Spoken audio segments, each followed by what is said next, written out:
Saudara-saudari terkasih di dalam Tuhan Yesus Kristus, semoga kita semua dalam keadaan sehat bersama keluarga. Saat ini marilah kita mendengarkan bacaan kitab suci dan renungan harian Kamis 20 Mei tahun 2021. Bacaan pertama. Bacaan dari Kisah Para Rasul. Setelah Paulus ditangkap di kota Yerusalem, kepala pasukan ingin mengetahui dengan teliti apa yang dituduhkan orang-orang Yahudi kepada Paulus. Karena itu, ia menyuruh mengambil Paulus dari penjara dan memerintahkan supaya imam-imam kepala dan seluruh mahkamah agama berkumpul. Lalu ia membawa Paulus dari markas dan menghadapkannya kepada mereka. Paulus tahu bahwa sebagian dari mereka itu termasuk golongan orang Saduki dan sebagian termasuk golongan orang Farisi.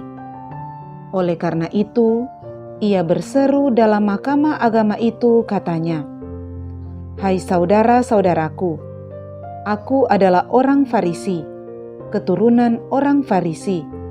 Aku dihadapkan ke mahkamah ini karena aku mengharapkan kebangkitan orang mati."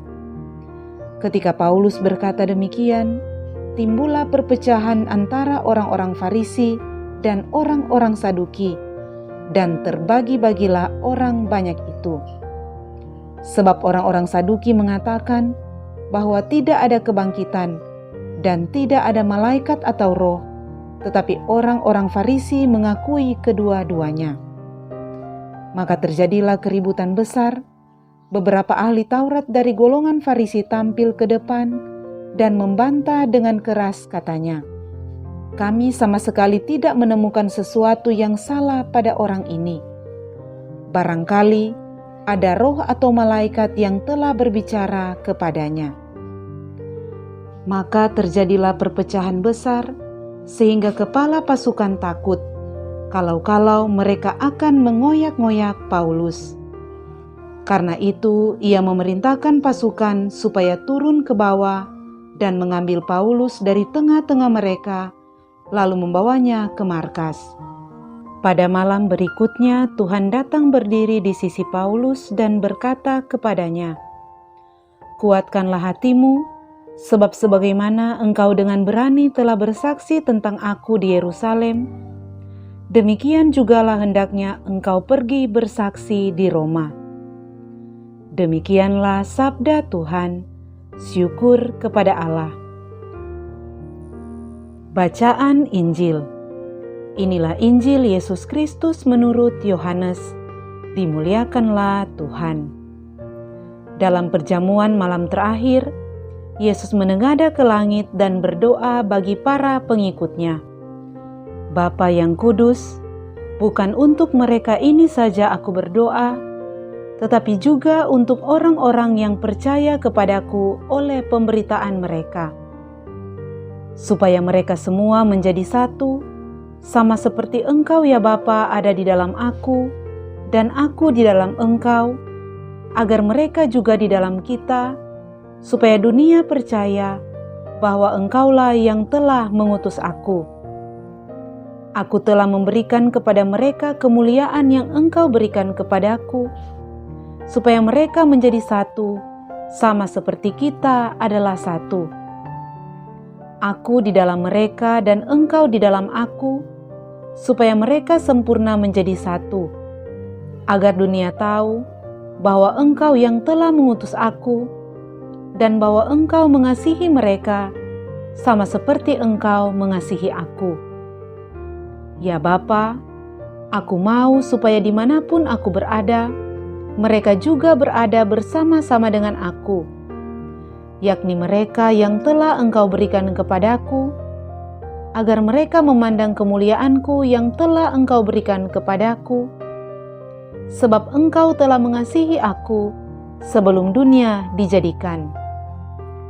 Ya Bapa yang adil, memang dunia tidak mengenal Engkau, tetapi aku mengenal Engkau, dan mereka ini tahu bahwa Engkaulah yang telah mengutus aku, dan aku telah memberitahukan namamu kepada mereka, dan aku akan memberitahukannya, supaya kasih yang engkau berikan kepadaku ada di dalam mereka. Supaya kasih yang engkau berikan kepadaku ada di dalam mereka, dan aku di dalam mereka. Demikianlah Injil Tuhan. Terpujilah Kristus. Saudara-saudari terkasih di dalam Tuhan Yesus Kristus, renungan kita di saat ini diberi judul Kesatuan yang Meneguhkan. Saudara-saudari terkasih, lembaran hidup kita penuh dengan catatan-catatan pengalaman. Di antaranya pengalaman mengambil keputusan, ketenangan, kesabaran, dan ketelitian dalam mengambil keputusan menjadikan langkah dan karya pelayanan kita berbuah. Dalam bacaan pertama hari ini, kita mendengarkan bagaimana Paulus menghadapi para lawannya di hadapan Mahkamah Agama. Paulus membuktikan bahwa dalam ketenangan, kecerdikan, dan kebijaksanaan, serta keterbukaan akan penyelenggaraan ilahi, ia dapat mengambil keputusan yang tepat. Saudara-saudari terkasih, Rasul Paulus dalam tugas pewartaannya mengalami banyak tantangan dan cobaan. Ia tidak hanya dikejar, diadili dan dipenjara, juga disuruh untuk mempertanggungjawabkan wewenang dan tugas-tugasnya. Rasul Paulus dicerca dan dipersoalkan identitas dan asal-usulnya, kuasa mengajarnya, dan masa lalunya. Akan tetapi yang istimewa dari Rasul Paulus adalah ia dengan berani menerangkan dirinya, menjalani kesulitan dan tantangan, dengan tetap percaya bahwa Tuhan menyertai dia. Di dalam penjara, Tuhan menunjukkan dirinya dan berjanji untuk menolong dia. Kuatkanlah hatimu, sebab sebagaimana engkau dengan berani telah bersaksi tentang aku di Yerusalem, demikian jugalah hendaknya engkau pergi bersaksi di Roma. Itulah perkataan dari Tuhan yang menguatkan dan meneguhkan Rasul Paulus. Saudara-saudari terkasih, penyertaan dan penjagaan Tuhan terhadap semua yang telah menjadi bagian dari kawanannya, itu juga terlihat dalam Injil Yohanes di hari ini. Menjelang kenaikannya ke surga, Tuhan Yesus menjaga dan menyertai kawanannya dengan doa. Kasih, mohon kesatuan yang erat dengan Bapa-Nya dan berkat Roh Kudus untuk mereka. Bagi Tuhan Yesus, semua mereka yang menyerahkan diri kepadanya dalam iman, yang mengabdikan dirinya untuk pewartaan dan perubahan hidup yang baik bagi banyak orang, tidak boleh keluar dari ikatan kesatuan dengan Dia. Mereka akan selalu dijaga, disertai, diikat dan dipelihara dalam kasih. Saudara-saudari terkasih, kedua bacaan hari ini meneguhkan kita tentang kasih, penyertaan, ikatan mutlak, penjagaan dan berkat dari Tuhan untuk semua mereka yang ada dalam kesatuan dengan Kristus. Ia akan menjaga, melindungi dan menyertai kita semua yang bekerja dan mengabdi dalam iman untuk kebaikan dan keselamatan banyak orang. Kita harus menjaga dan memelihara kesetiaan kita untuk tetap berada dalam kesatuan dengan Dia.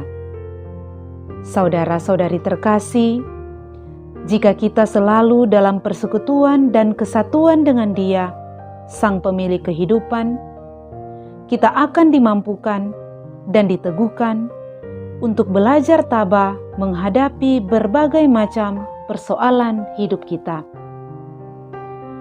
Semoga Tuhan menolong kita. Amin.